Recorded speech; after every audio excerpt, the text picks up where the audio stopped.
Today in the Fresh Brew Run Club, my 100-mile review of the New Balance 1080 v13, plus why I think this is a good shoe for walking.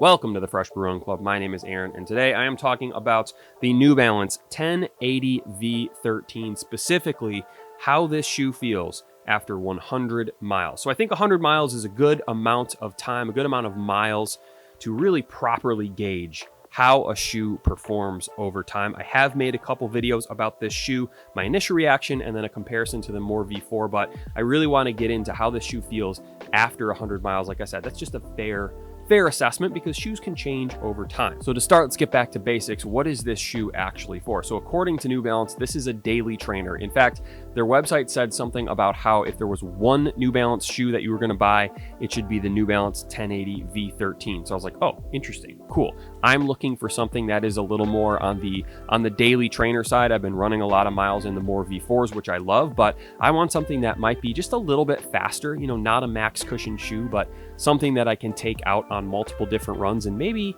just maybe, pick up the pace a little bit. So that's why I bought those shoes, and that's kind of how I've been running in them. I've run in different distances, different paces, and it's been an interesting journey with the 1080 v13s. So just a very quick breakdown of this shoe. So there's an outsole that kind of has this like striped outsole design on it. It also has this Fresh Foam X foam, and then a pretty standard upper. A lot of people said this was an ugly shoe.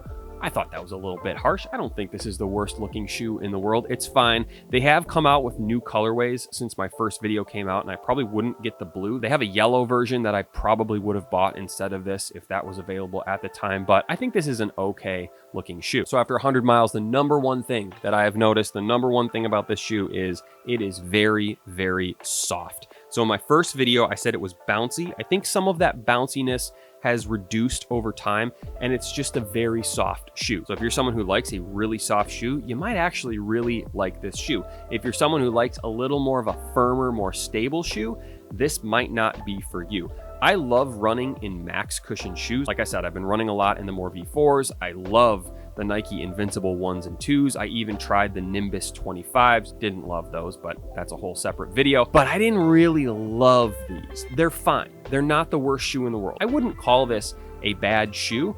It's just a shoe with a much more specific purpose than I initially thought. So I think the best use for this shoe are slower runs, anywhere from 5 to 7 miles. So like I said, I took these out on different paces and different distances.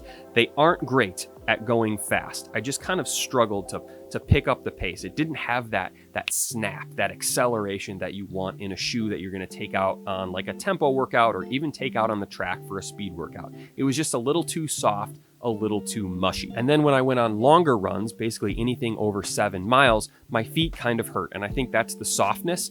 And maybe if you run in this shoe like every single day, your foot muscles will get used to that, you know, sort of movement all over the place. But for me, I don't run in this shoe every single day. They made my feet hurt after about 7 miles, and I kind of experienced a little bit of soreness. Nothing horrible, I just thought they weren't the most comfortable shoes after about 7 miles. So that leaves a pretty specific window of what this shoe is capable of doing, 5 to 7 mile runs at a slower pace. Now, if that's something you're looking for, great. I actually run a decent amount of 5 to 7 mile runs at a slower pace. So I'll keep running in this. I'm not gonna put this on the shelf and give up on it, but you know, not my favorite shoe in the world and not the most versatile shoe. The other concern I have with this shoe is the width of it. It's not a very wide shoe, and when you combine the lack of width and the softness, it makes me nervous that there's some stability issues, especially for me as a heel striker. I land on my heel, so I like a wider surface area in the heel because that helps to spread out the impact.